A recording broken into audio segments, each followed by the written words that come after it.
All right, you loyal listeners. Welcome to another episode of Agents Influence Podcast, Conversations with me, JC. That's right, not the other JC. He's a lot better than me. But today I have a guest on.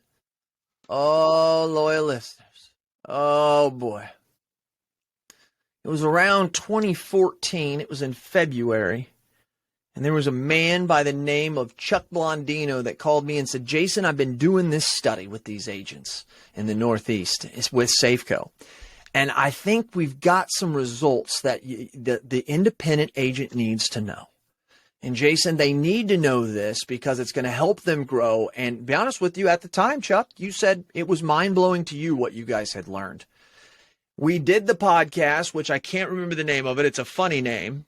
And because of that podcast is actually what spearheaded me to write my book, Customer Service is Just Foreplay. That's awesome. So that's why it means a lot. And then I brought you back on again, like 2 years later, and we did the thing again. And it was amazing, some of the stuff you had talked about. So loyal listeners, I wanted to start that out for you. You've heard him before. This is the third time. So stand up, cheer. Just please do not throw money. Mr. Chuck Blondino. Chuck, how are you doing, buddy? Awesome. Yeah, I know you are. This is great. You know, it is. It is so good to have you back. It really, truly is. I feel like we have been friends for a long time, but officially we probably have for 8 to 9 years now. Yep. Chuck, you may hear something funny. You want to hear this? Next March 22nd, 10-year anniversary of Agents congratulations. Podcast. That's Isn't fantastic. that freaking amazing? I remember when I rocks. started this thing, and I was like, just to think about that, it's just unbelievable. To think that you were on 8 years ago. Isn't that crazy? A lot of good history. A lot of good history. A lot of good history. So here's what I want. I want them to know about your entrepreneur past. Wrap that up for us in a couple minutes because you had another job before you were with Safeco. It was the entrepreneur in that you drove you to Safeco and drove the passion you still have. So start there and then bring us back, bring us all the way forward to where you are right now, if you would, Chuck. All right, Jason. But now you got to understand you're going 40 years ago.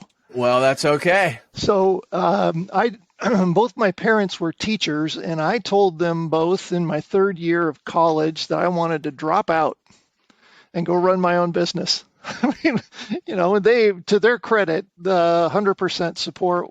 And I left my home in Seattle, where I was born and raised, to go to Salt Lake City first for 2 years and run a franchise. And then I sold franchises for a couple of years and was a marketing director for a couple of years out of Waco, Texas.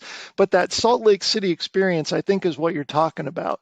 Correct. I had no dining room table, no dining room chairs, no living room furniture. I had a 3x5 gigantic pillow. I had a TV set on an apple crate, and I had a waterbed when I started that business as I rented a house. I didn't know a soul in Salt Lake City.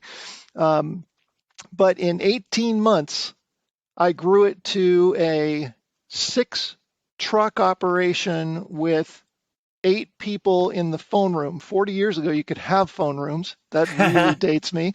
So, but the key for me was that marketing and sales, it's all about relationships. Mm-hmm. And for me, my motivator was every time I added a truck, I got to stop doing the hard work myself. So when I got to 5, that was a magical day because all I had to do was sell and manage the business. But awesome. I think when you go into a large corporation like Liberty and Safeco for 26 years like I did, there's a lot of entrepreneurial spirit, but there's not a lot of people in a company like that have actually run their own business. Right. And so I was weird. And I stood out and I was different. And thankfully, I will never say a bad word about Liberty and Safeco because they allowed me to set up my own department with a dozen people doing nothing but helping independent agents grow. And that was a really magical time. That's a story you don't really hear cool. of other companies allowing that. So kudos to Safeco and Liberty for that. Yep, absolutely.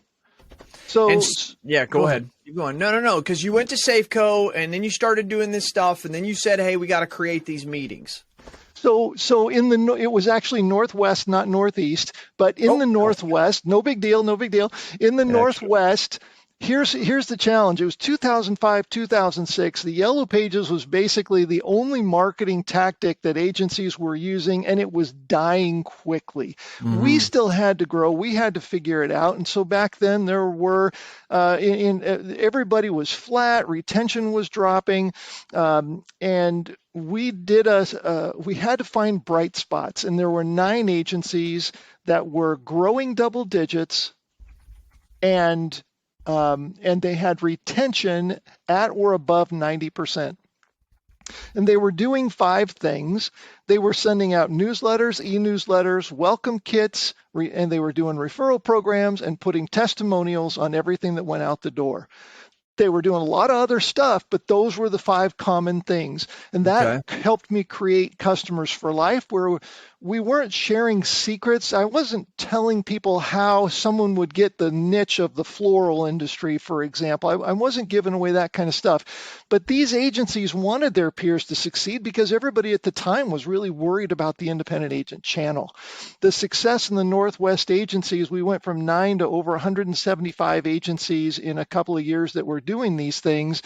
And so we were blessed with the opportunity to take it national, and had so much fun with that. So, and you did what were those customer experience workshops? Customers for Life workshops. And later we brought in the Bricks and Clicks team into our group, and because it was about both technology and relationship marketing, we just called it the marketing workshop, and did that for a few years as well.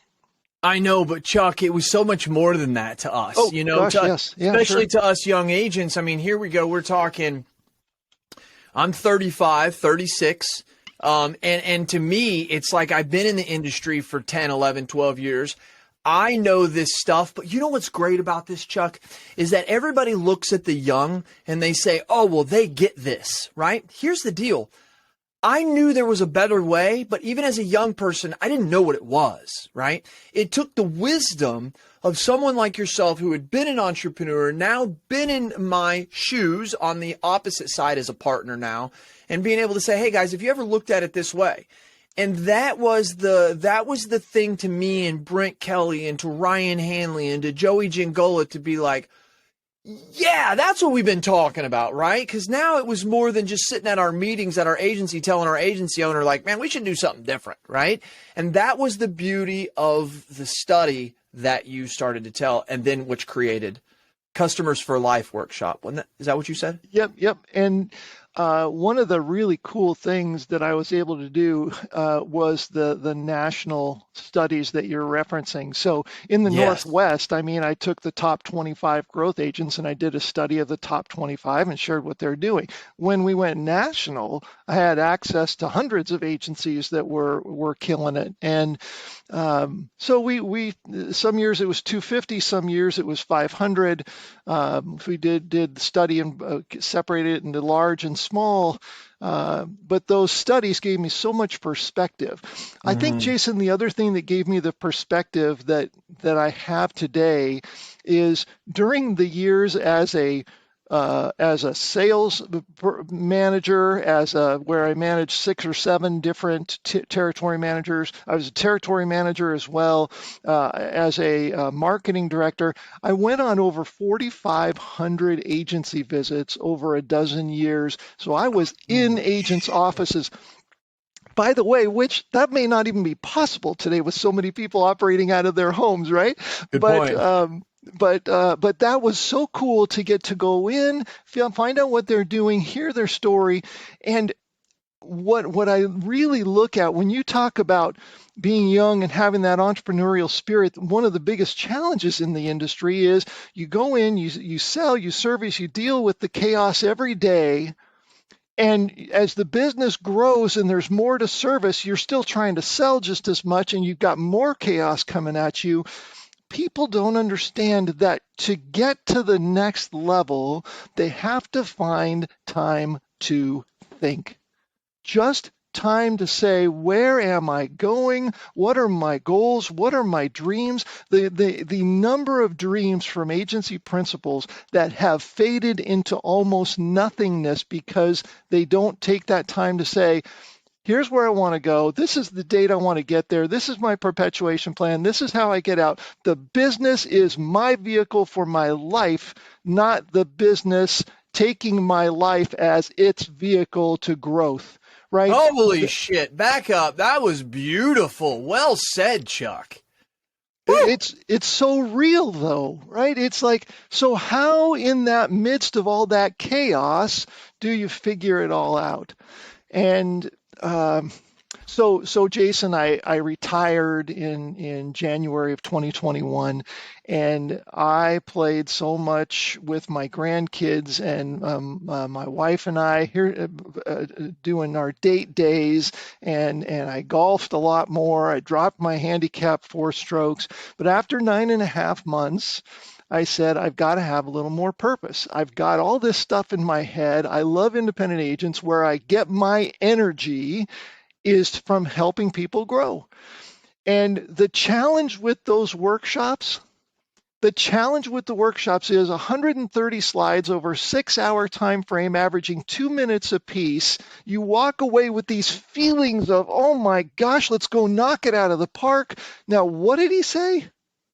It's like, and so it's this fire hose that you're trying to drink from over 6 hours. You're trying to take notes as fast as you can, but you've got just as many stuff falling out the cracks because you don't have time to write it. And we moved on to a new slide. So I write this book.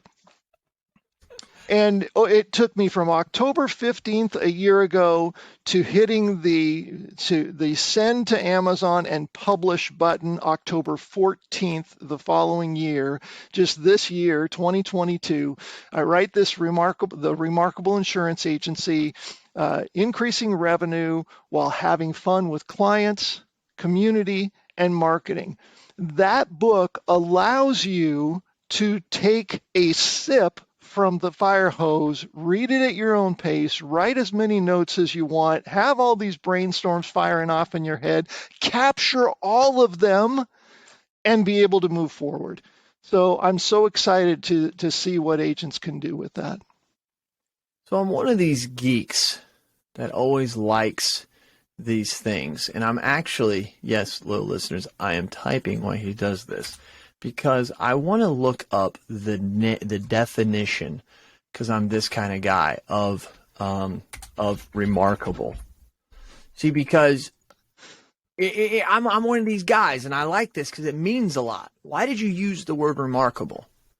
So in my book, Jason, there are 11 agencies. I sent out notices to multiple agencies. I had 11 that responded that were willing to be interviewed, to share their story, and to share their results and their marketing examples, all within the book. What I love about this group of people is not only are they averaging somewhere as a group around 92% retention, not only did they go from start of marketing to finish of marketing of 4.85% higher retention and sustained for them anywhere from 7 to 17 years. As a group, they also increased their referrals from before and after 7 times what they were doing per month. And Jason, you asked me about this last time. I've had listeners that question your 70% close ratio. The average for this group is over 70% on the close rate for their referrals. More than that, they're engaged in their community. They're talking about their community service. They're inviting clients to work with them at these charitable events. They're interviewing the executive directors of these charities. They're putting the stories about the charities and nonprofits, as some call them, or referral partners, as others call them, into their outbound communications. And Jason, I know it's a long-winded answer, but this is a really important point. I've done a recent study of 50 agencies and three to look at their websites and their social media and how they're communicating or not, and about the photos that they put on their websites or don't, about the staff bios they put in there with personal information or none. And I've done a deep dive on, I'm currently doing a deep dive on 3 other agencies that are doing all those 5 things that I mentioned before. But they're doing them in a way where the content is insurance news, safety tips, National Donut Day, National Pet Day, bring your pet to work stuff, which buries the 1 or 2 actual photos of family or doing something where you go, hey, that's a real person I can relate to. And so it's not the tools and tactics that make them remarkable. What makes them remarkable is how they're serving their community, how they're unafraid to share and get vulnerable about their own personal stories, because there are 36,000 independent agencies. And when you talk about choice and service and being local, basically almost any independent agency's homepage could be cut and pasted on 36,000 others. That is not remarkable, right?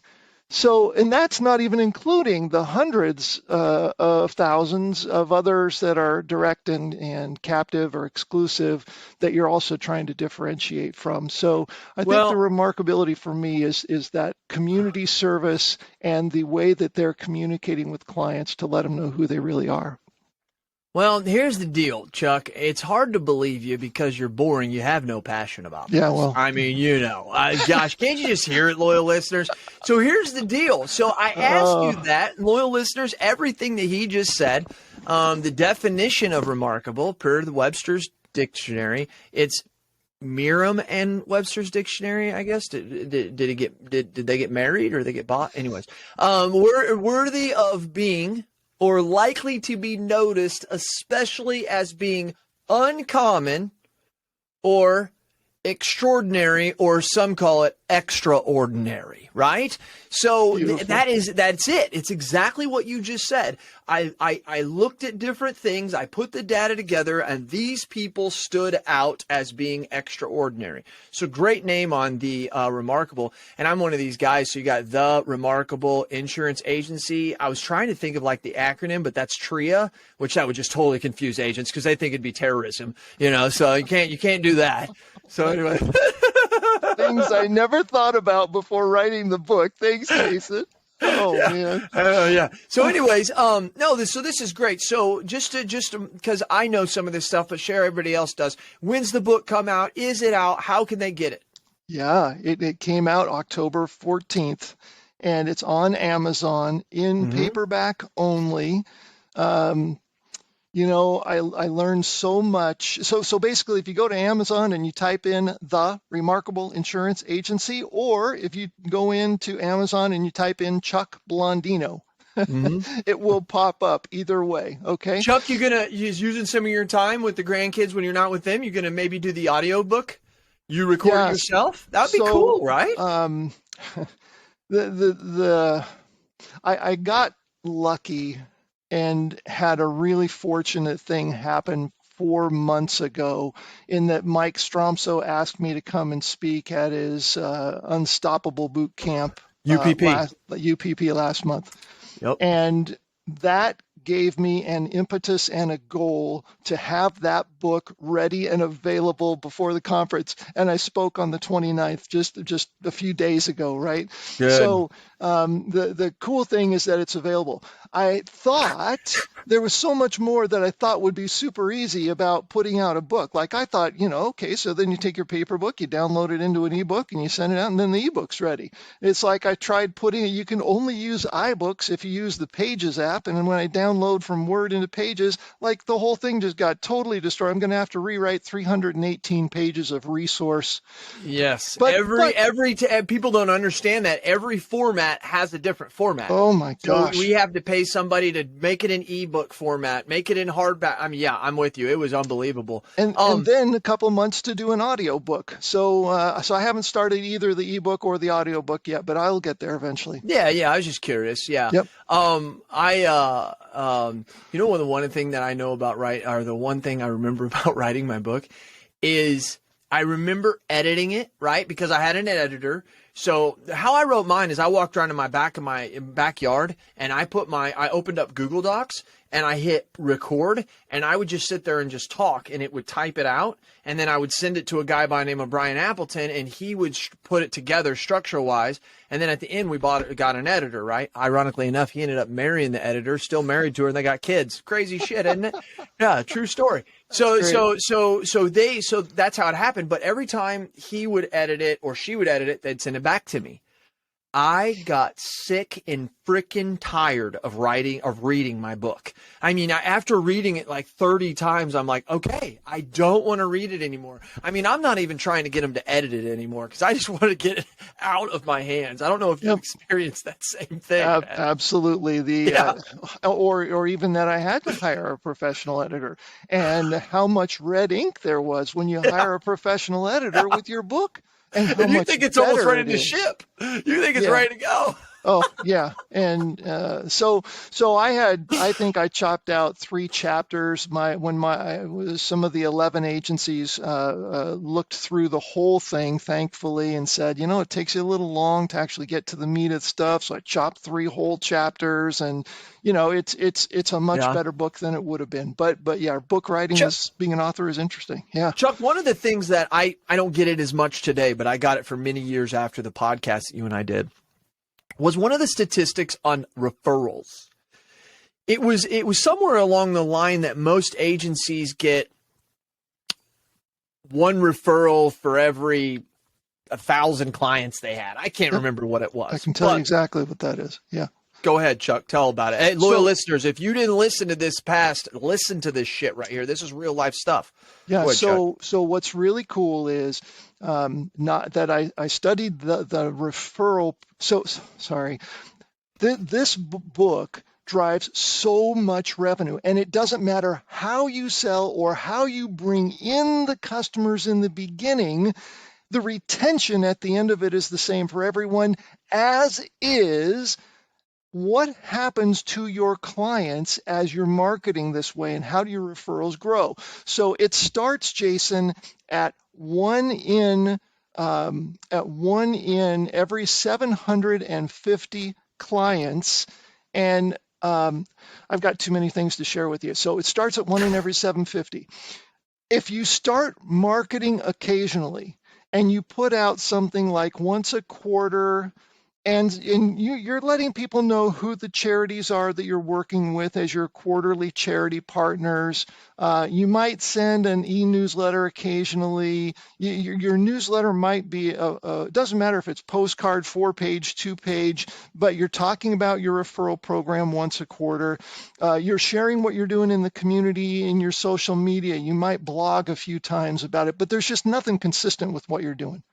You're going to go from around 1 referral for every 750 down to 1 in every about 250. Wow. So if you're $1 million revenue agency with approximately 3,100 clients, and that's based off the national average size of an account, that means you're going from around 4 referrals to a dozen referrals. Right? But if you're doing this regularly, and some of these agencies are sending out 11 postcard newsletters and 6 email newsletters, along with other information throughout the year, they're touching their clients 15 to 18 times a year on the high side, 9 to 12 times a year on the low side. And when you do that, the average drops to 1 per 100 clients. So instead of 4 or 12, you're getting 31 referrals. Holy crap. This a month at a 70% close ratio. So, of course, what do? I look at these 11 agencies and I see their before and afters, and I check out the before number, and the highest, I don't want to use the least effective was 1 in 1,600 clients are getting one referral for every 1,600. The best in the group was a single person owner operator, which is the one that you'd expect because she knows almost every one of the clients she's written or knows them all, and she was getting 1 in every 190. But after they, as a group, that's why I say they went from their before numbers, which averaged right about 1 in 750 across the spectrum, to getting 1 per 100 as a group. They were averaging 7 times more referrals than back when they started. It just proved out all the numbers we had when I was looking at this from a national perspective and a national scope with agencies who were willing to share. That's an important point.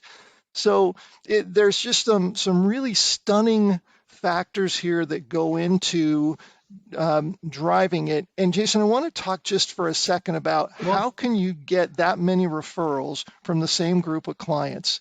What it tells you is, first of all, it happened across the country. It's not just Northwest. I had agents from Kansas, from Maryland, from Tennessee, from Texas, as well as California and the Northwest. All over. So they're from all over.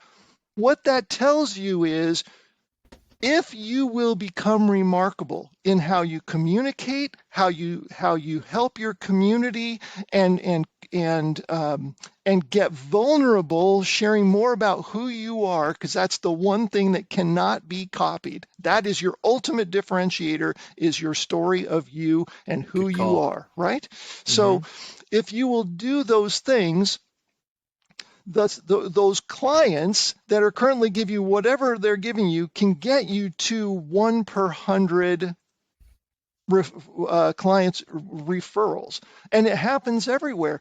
So if you ask clients and you haven't started this stuff, what would they like to see more of from you? The only thing that they can tell you is what you're currently giving them, which is, well, I guess more great service.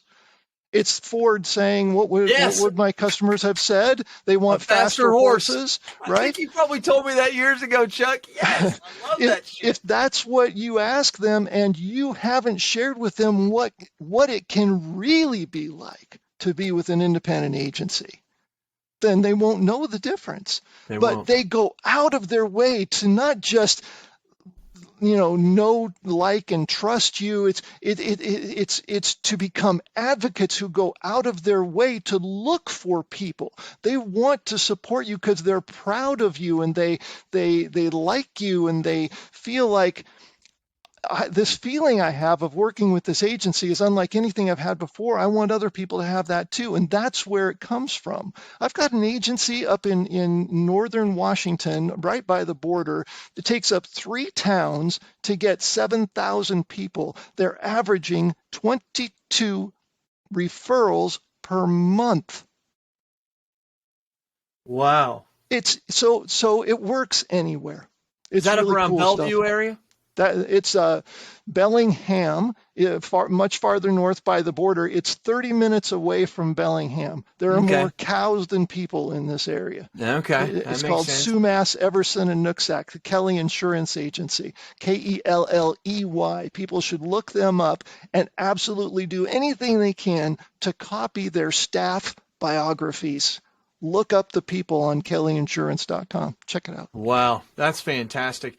Now, I got a couple minutes. Anything else you want to say? Anything else you want to throw out there, Chuck? I mean, I got to tell you, I'm a reader, so I'm going to get your book. I'm about 3 behind right now, but I got to get it. And to be honest with you, what I'm thinking about is I don't need to be the one that reads the book. I think it helps for the vision of my agency, but I got a COO and I got a senior partner who lead a lot of this, who need to hear this. Especially my COO has only been in the business for 2 years. He's absolutely fantastic. Having that outside perspective brings it in, kind of like you did when you were doing the trucks, and before Safeco allowed you to bring that in. Anything you want to say as we wrap up? So 2 things. One of them is about having a marketer on staff, and the second is about a vision for the industry. Okay. 62% of the high growth agencies have a marketer on staff.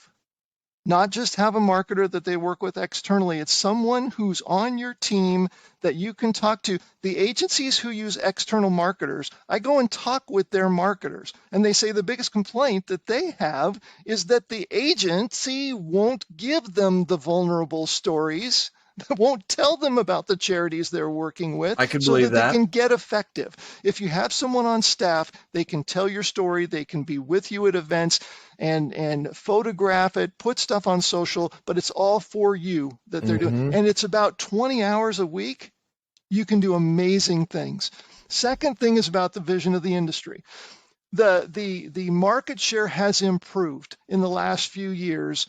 We're now at 37%. This is per the Big Eyes number. 37% in personal lines, 88% in commercial, and yet,